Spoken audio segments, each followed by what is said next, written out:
Surrounded by so many people, family, friends, co-workers, military personnel, and even our own damn kids. And the loneliness still plagues our mind, shifting our thoughts to wonder why we're just existing. I scripted a whole video in this book about this. I'm saying right now that I'm scrapping it. I'm going right off the top of the head. Welcome to Fictional Skars, the corner of the internet where your scars are not hidden. They're anointed. And I am Keandra Brown, also known as by Keandra B. I am a boy mom, veteran, host, and author in African American women's fiction and domestic thriller. If you have not took the time out to research any information dealing with adult loneliness, you need to, because in the U.S. alone, the data has shown that Black women are the highest out of all women that is suffering from adult loneliness at 22%, white women 17%, and Hispanic women 16%. It's still increasing. Now, where's all this coming from? The moment I realized that I was just existing in my world takes me back to 2016. I was 26 years old, married with a child, lost as hell. I'm a first-time wife, first-time mother. I didn't know what my responsibilities or my roles was. I was winging everything, doing everything on a goddamn whim, still trying to figure out who the hell I was, what I wanted to be, what I wanted to be known for, not just to the people around me, to my own family. What did I want my family to be proud of me about? For the life, I couldn't figure it out. I'm not going to sit here and say my marriage was happy at the time, because it wasn't. We were damn near fighting each other for all the reasons we could not understand why. How did we even ended up in this situation? Why are we battling each other or ready to rip each other's heads off every chance we get? Why do we always need to go to our sides of the ring just to find a small shred of peace? I kept asking God all the time, why am I here? Why am I here? What is meant for me? What am I supposed to be doing? Because I'm not understanding this. I'm not seeing no signs. I'm not seeing no synchronicities. I'm not seeing no help. I'm not seeing anything. I'm battling my home. I'm battling outside my home. I'm battling work. I'm battling my family. I'm battling a lot of different things. I'm not understanding why. Why am I going through this? I understand that maybe you believe that I'm one of your toughest warriors, but you're breaking me down real bad. It took a while. And one night I had a dream, and I'm not talking on that like Martin Luther King thing where it was supposed to be like this world changing. I wish I could have had a dream to that extent. Maybe it wouldn't have took me so long to figure stuff out even after having the dream, but I did. I had a dream. And in this dream, I was holding a book. I was wandering around aimlessly, trying to find the author of this book so that I can get it signed. I didn't have no knowledge of what the book was about. I don't even remember reading the book or even opening the book at all. I just know I was trying to find the author. I ended up running into this girl. She says to me, "You look lost. Can I help you?" And I was like, "Is that obvious? I'm lost and I do need help. I'm trying to find the author of this book so I can get it signed." She's like, "Who's the author?" And I looked at her and I'm like, "Well, that's a damn good question, because I don't even know." I don't know who I'm looking for. That's crazy. She said, if the author's name is not on the front cover, sometimes it's on the back of the book. If you're lucky, they might even have a picture. I flipped the book over to the back, and I remember reading the first line of the description of the book. We scrolled down, we looked at the name and the picture, and then we looked at each other. She had this look in my eyes. Really? And I looked at her. I looked back at the book. "Bitch is me." I said it just like that. "Bitch is me." She was like, "You think it's funny running around trying to get people to help you get your book signed by yourself? Really?" And I told her, "Nah, I just was trying to find you so I could sign it for you. Here you go." And I handed her a book. I signed it, handed her the book, and I walked off. Of course, I felt embarrassed. I felt pretty stupid in that moment. When I woke up, because of my spiritual ass, I took that as a sign I went headfirst into it. Not because it was what I really wanted to do, not because I felt passionate about it, not because I felt that this was the sign that I needed. It was because it was a distraction of what I was going through. And it gave me a solid reason to finally step into something, regardless if I really felt devoted or not. November 16, 2016 was when I self-published my first book called The Masquerade of 20 Years. The book had only 3 chapters at release. Why? Because didn't I tell you I did this on a whim? That I wasn't even 100% sure about this decision? This was just a way for me to distract myself and give me a reason to do something so that I could stop feeling like I was just existing. In the process of writing this book, I was ecstatic about it. I wasn't confident about it. Or at least I felt like that I lacked the confidence in my ability to be able to become an author who wrote a great book or a bestseller. After that, I let it go. I didn't bother with the book no more.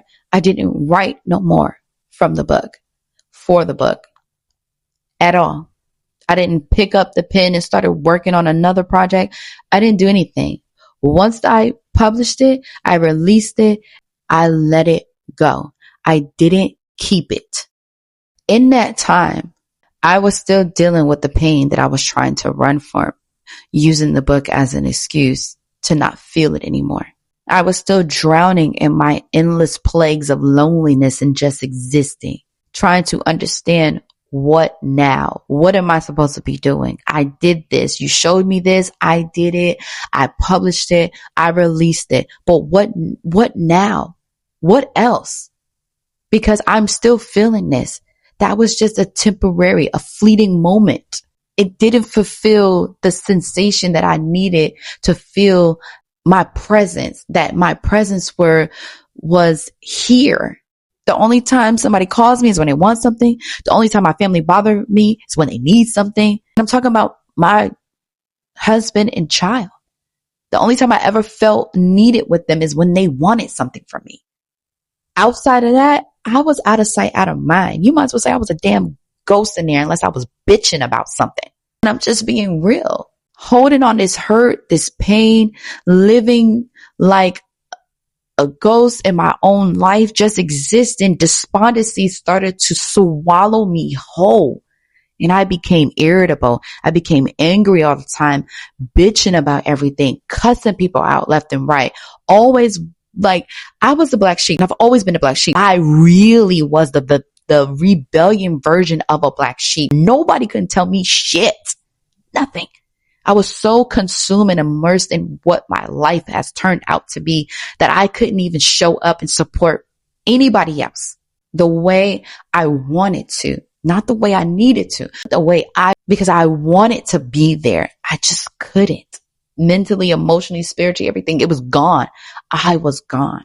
When I finally started to heal, it was only then that I realized I never had a confidence problem at all. That was the farthest from any problem I could have had. Confidence that was not it.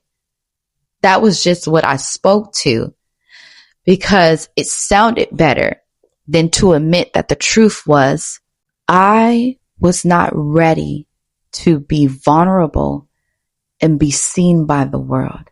I was not ready to peel back the veil that cast a mask over my face. Speaking of masks, did y'all know that there's a such thing of the masking effect? If you didn't look it up, I promise you can Google a lot of the things that I'm talking about or referencing, because when you start to do research and understanding some things on your self-awareness journey, you find out a lot of shit that you didn't even know existed. The masking effect is when individuals like you or myself, consciously or unconsciously, uses coping methods that hides our true personalities, traits, anything that's true and authentic to ourselves just to be able to blend in with society's expectations and conform to the norm so that we can be accepted as well. It all boils down to just being accepted. Most of us here who resonate so far are black sheeps of the family. At some point in our lives, we just want to be accepted for who we are. We also hide who we are at the same token because of the fact of wanting to be accepted. Make that make sense? It doesn't. Two things I want you to remember when it comes to the masking effect. First, it used too much cognitive energy to do this because you're always having to think ahead and be a step ahead of the people around you, because you have to try to think the way they think and see their perspectives the way they do in order to be able to respond in a manner that doesn't cause conflict or a need to battle each other's opinions. That's too much cognitive energy right there. When you could just be yourself, and if they don't accept you, that's fine. Find a tribe or a group or a peer support group, whatever, that does.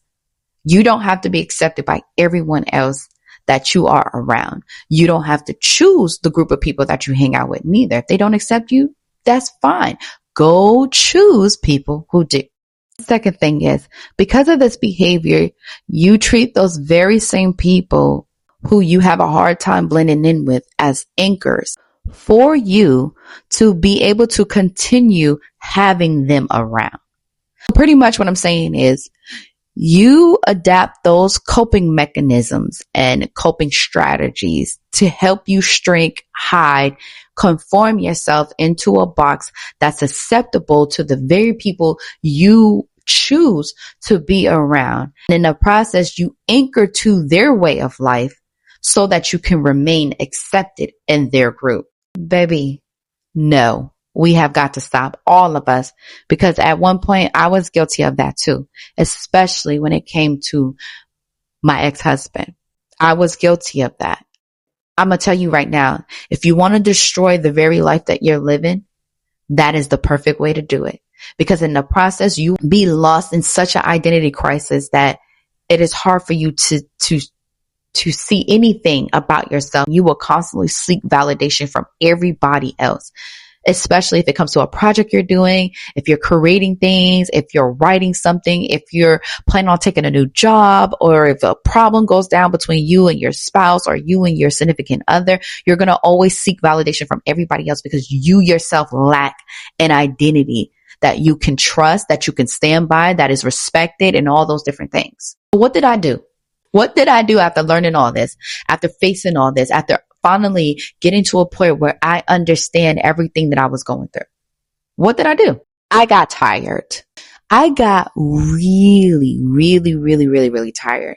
I got tired of just existing in my own life. I got tired of just accepting what is and what isn't. I got tired of conforming to everyone else around me, including my ex-husband, just to keep the peace between me and them. I got tired of always seeking validations for everything that I fucking want to do in life. I got tired of hearing the backlash of the choices that I previously made leading up to this point. I got tired.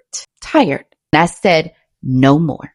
And that is when I embarked on my self-awareness journey to find me. I didn't know I was going to find a whole hell of a lot of shit. Baby, I found me. And I was happy. I started healing. I created my own healing habits that work. And I can return to them anytime. I unfucked my mind on my own by my fucking self. I didn't heal with a group. I healed alone. The same reason that led me to this in the first place, feeling alone. This right here is a Venn diagram that I use to help myself. Literally, you can see it. I'm going to take a picture and I'm going to have it posted right up here while I break this down for you. In my Venn diagram, I have loneliness on one side, directionlessness on the other side, existing that falls in the middle. Now, if you fall under loneliness, these are some of the things that you have probably dealt with.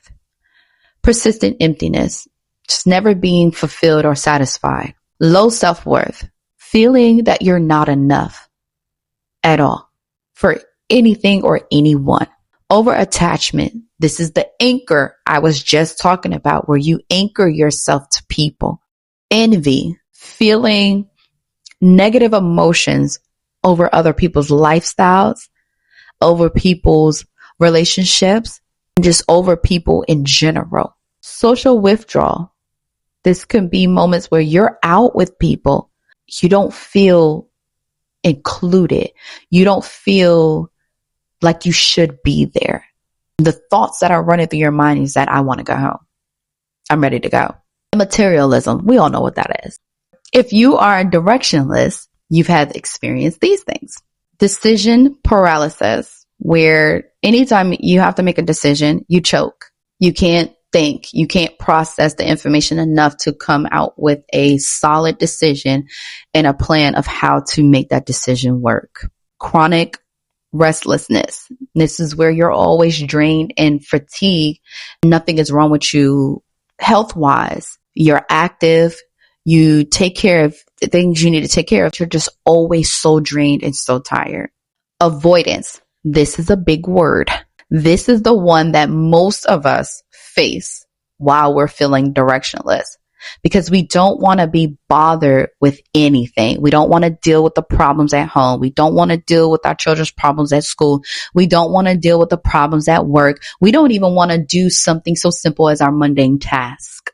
Exactly. This is ringing bells. I know it is. Lack of goals. This is where you say you have goals, you can't actually formulate them into plans or words. So they no longer are goals anymore. And uncertainty. This is where you are constantly battling back and forth of what you should do versus what you believe or what you feel. It's just a lot. In the end, you get to what? Decision paralysis. Nothing is confirmed or had because of the fact that you're uncertain about it. If you fall in existence, which this is where I fell, then this is what you've been experiencing. Autopilot. This is where your brain functions without you having to think. Your brain is so routine that you do not have to question anything. You go through your day, you go through your routine. You don't think about nothing. You already know what's expected of you. You already know what you need to do. You already know how you're going to do it. So nothing happens. Let something trigger your brain to have to actually think and step off of autopilot mode. You're going to feel super overwhelmed and stressed out immediately. That's how. Lack of motivation. Come on now. Do I really need to explain this? Lack of purpose. Don't really need to explain that neither. I hope my little Venn diagram helped y'all put it more into a perspective to understand where I was going with this, because loneliness is a thing. Loneliness leaves you with the thoughts that trigger all these different things, especially if you were already going through something before you drifted into feeling lonely. Stay with me. After all that, writing the diagram, starting my self-awareness journey, healing, breaking my walls down, talking to myself.